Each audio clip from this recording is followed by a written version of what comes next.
Welcome to The Author Show, where we feature new authors and books, from fiction to self-help and everything in between. You'll find it all at theauthorshow.com. That's theauthorshow.com. And now let the show begin. Hi, this is The Author Show, and I'm your host, Linda Thompson.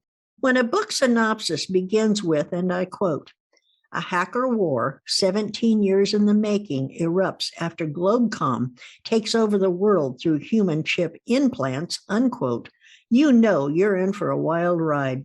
In Deb Radcliffe's debut novel, Breaking Backbones, Information is Power, she takes us into the world of hackers and what just might become our future if we're not real careful. Deb is here to share more. Deb, welcome to The Author Show. Thank you, Linda, for having me. Deb, will you please give us a quick overview of Breaking Backbones, Information is Power? Certainly. Well, you read the synopsis, and the story unfolds as a forensics investigator at the Department of Defense named Cindy Frank decides she is not going to take a human chip implant because it is an invasion of her privacy. She's also pregnant with a surprise baby and nobody knows it. So she goes off grid and makes the choice to go off grid so that she doesn't take the chip and her baby doesn't take the chip. And she unwillingly sets up a hacker clan in the Blue Ridge Mountains where she becomes a den mom. And it takes them 17 years to mount a war against GlobeCom because GlobeCom is so difficult to hack. They had a lot of practice runs in between. And the book actually starts with the scene where they're trying to take down GlobeCom. That sounds like a really interesting story. So did you get the idea for Breaking Backbones from your work as an investigative journalist? I did. I have watched hackers do their thing for almost 30 years now. And at least 20 years, this story has been in my head.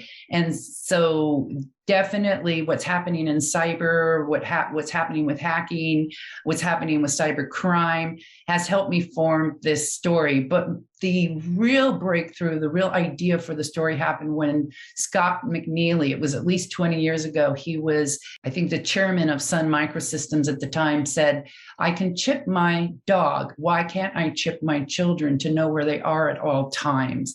And I started thinking, well, if you were going to chip people, what data would be on that chip? What would it be used for? Who would most likely be the entity that would try to take power and control over the chip? And with all my journalism experience, I believe that I'm more afraid of corporate America and corporations than I am of governments trying to take control through technology. I have to definitely concur on that one. I know darn good and well if somebody ever tried to chip me, I would do just what Cy did. I would take off to some cave someplace. So before you started writing, what came first, your characters or your plot? The characters, I think, a lot of them were based on people I knew in the industry too. Cyber hackers, some cyber forensics experts, and some chief security officers. Interesting. So did your characters take on traits of these people? Some of them did, and all of them have read and approved the book. So Maine is based off of a guy who's still alive today named Elchai. He's still very active. He's got his own Gothic comic strip series going, and he's helping me edit book number 2. He helped me provide hacker music in between some of the lines in book 2. So that's going to be cool. The person in charge of the Defense Forensics Lab, I didn't even mess with his name too much. His real name is Jim Christie, and I called him Chris James. And there's about 6 or 7 other characters like that in there. There's Allure, there's Bilbo, and then some of them came completely from my imagination. Yeah, but who do you think would be the ideal reader for Breaking Backbones? The ideal reader is a pretty large demographic. It's definitely got a strong female lead component with a female warrior who's also supporting the female lead. But there's a lot of action. There is a lot of thinking and dialogue going on in between the action. I peg it for 15-year-olds to 80-year-olds who like a thriller, who like a fast-paced read with a little bit of fun and some sexy stuff sprinkled in between. I'm an avid reader of books like yours, and I've read several different novels that people have been implanted with a tracker. Do you believe that it's happening to some people now? I believe that some people for medical purposes are already taking some type of chip implant, whether it's part of a medical device implant or otherwise. I also had the pleasure of being on a radio show with a fellow in the industry who I know, and he raised his right, or was it left hand, and right between his thumb and his forefinger, he has a chip in there. And he said he uses it for what I have in the book, to turn on their lights, to start his car, to turn on his computer. And right now he says all it is an RFID reader. And I said, well, I anticipate them carrying medical data and access codes to all of your accounts. And then that data has to be verified somewhere. And that's where GlobeCom had the second line of power against the people in this series, because they own the data centers and they own the chips through an affiliate company. So they had way too much control over the data on the chips and access to the chips and data on the back end on the databases to verify their accounts and their medical insurance information and things. That is a really scary concept. So yes, I would definitely be afraid of the corporate world as well. So as a debut author, do you believe any other author may have had an influence on your style of writing? I don't feel that another author has had an influence on my style. I've been compared to Lee Child, but I don't read him a lot. I've watched him more on TV on the Jack Reacher series. My influence, though, has been a couple of strong authors. As a young reader, it was C.S. Lewis, and I know everyone knows him from The Lion, the Witch, and the Wardrobe, but I really liked the Screwtape Letters and this really strange book nobody knows about called Till We Have Faces. And he wrote those, and I read that book like 3 times. And then as far as the sort of the cyber thinking man's genre, I would point to Neil Stevenson. And my favorite book of his is his first one called Snow Crash. And everybody's in a digital interface. And to me, that was my favorite one. The rest of his books are kind of long and slogging, but still really good and very popular. Mine doesn't follow that later style that he has, but it may be closer to that first book of his called Snow Crash. What sets Breaking Backbones apart from others in the thriller genre? Well, it includes romance. And I know one of my book readers can't decide what to write for a review right now because he's never seen romance mixed like this into a thriller.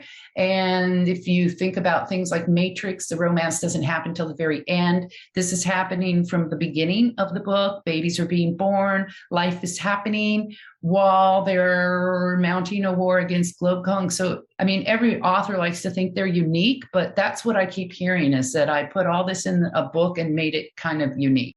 Well, I have to agree with that. And here I get to confess that I have read your book. And I thought it was extremely unique because I normally don't get into the kind of thriller that's almost futuristic, like you have written about. But it had that romance. It had a bit of survivalist. It had a little bit of everything for just about any type of reader. So that's what fascinated me so much about it. So Breaking Backbones is the first of what I believe is the Hacker Trilogy. Will you give us a quick teaser of book 2? In book 1, they successfully take GlobeCom down, and we literally start with that in book 1. In book 2, it starts 2.5 years after book 1 ends, and society has sort of put itself back together again. But some of the bad guys behind GlobeCom are still on the run, and they still have way too much power, and they are keeping the hackers from being able to go back on the grid again. So there's a new AI that's being developed, and now a battle is brewing over who gets control over that AI. And one of the main protagonists in book number 1 has his hands on the AI, but so do the good guy hackers. That gives me cold chills. So does your protagonist, Sai, appear in all 3 books? She does. She's strong in book 1. In book 2, if you follow the Terminator series, the children take over. They were teenagers in book 1. Now they're 19, 20 to 23 years old in book 2. And so the action scenes and some of the scary stuff starts happening with the younger people. And then Sai has to come to the rescue. Very similar to sort of like the Terminator when her son took over the second book, and then she came back in the third part of that series. And then in book 3, Sai is going to be more dominant again because now the war is going to move towards China. That sounds exciting. So let's dream a little bit. If your trilogy were optioned for the small screen series, do you have a favorite actor in mind to play Cy? Yeah, I think it would be a younger version of Angelina Jolie, although Cy ages in the book. So she's at the end of the book, she's Angelina Jolie's age that she is now. But Cy has an athletic build and a thinking mind and a caring for all of her people that I think Angelina Jolie could portray very well. What would you say has been the most rewarding experience for you since publishing your first book? People like it. That is very rewarding as an author. We have a lot of doubts in our mind if maybe we're the only one who likes what we produced, and we put a lot of work into it and a lot of editing and re-editing and writing and rewriting. And I'm on a lot of authors' pages now, and one just posted a page of the last page of her manuscript, which was the end. And I thought that's also rewarding. When you get to the end, that's very rewarding as well. Absolutely. Now you can breathe a little bit, right? Unless you committed to a trilogy like I did. So then you've got a ways to go. So if you were to compare Breaking Backbones with any other, what would that other book be? Maybe Snow Crash from Neil Stephenson, although he spends a lot more time in the virtual world and it's more about virtual gaming and things. But maybe that one, but not really, because I really tried to ground everything I did here in real tech that exists today.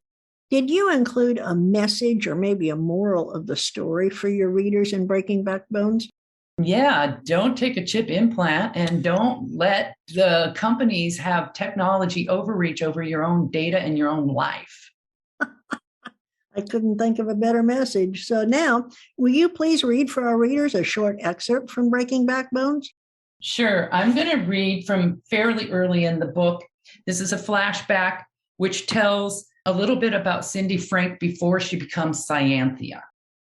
Cindy was suddenly startled from her reading by General Green, who was standing in her doorway. "Good morning, Cindy," he said in his deep, commanding voice. "Sir, I didn't hear you," she replied, turning to address him. "How long have you been there?" "Long enough to see you haven't updated your access credentials," he observed. She subconsciously rubbed her left forearm where her UI would be implanted, saying, "Sir, this UI constitutes an invasion of my privacy. GlobeCom would be able to track everything I do." "We've been through all this, Cindy," he answered, a little frustrated. "Researchers and policy experts at Davos spent years working on a secure, unique identifier to give everyone unfettered and secure access to their digital records. The chips are unhackable." Unhackable. I've heard that before pretty much every time we adopt a new shiny tech, and always it gets hacked. Oh boy. Yeah, that sent a little cold chills up my spine. So where can we learn more about you and where can we purchase Breaking Backbones? I have a website that I just recently updated, debradcliff.com. That's all one word, DEBRADCLIFF.com. It has links to all the different places you can buy my book. I just generally send people to Amazon, Barnes and Noble, or wherever they like to shop. My publisher, Archway, also will send it to you without shipping charges. And then you just type in the name of my book, Breaking Backbones, Information is Power, and it will come up on any of your shopping sites. We've been talking with Deb Radcliff, author of Breaking Backbones, Information is Power. Deb, thank you so much for taking time to share your thrilling debut book with us. This one is going to excite a lot of our techie thriller junkies, and I'm one of them. And I do hope that when you publish book 2 in your Hacker Trilogy, that you'll come back and chat with us again. I would be happy to, Linda. Thank you. Here's a compilation of reviews I found for Deb's book. Easy read. I like nonfiction reads, but this one is fiction, but I believe really close to what our future will be.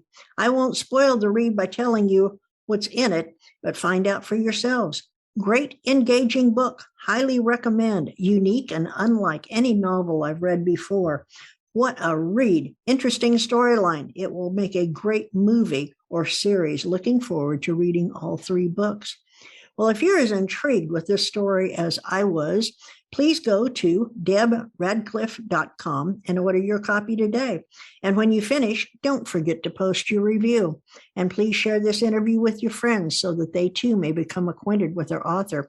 And remember, the author show may be accessed at any time at theauthorshow.com.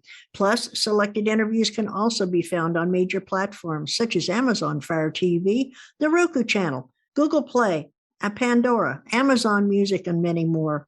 Whether you're an author who would like to be featured or a reader in search of new books, theauthorshow.com is a really great place to start.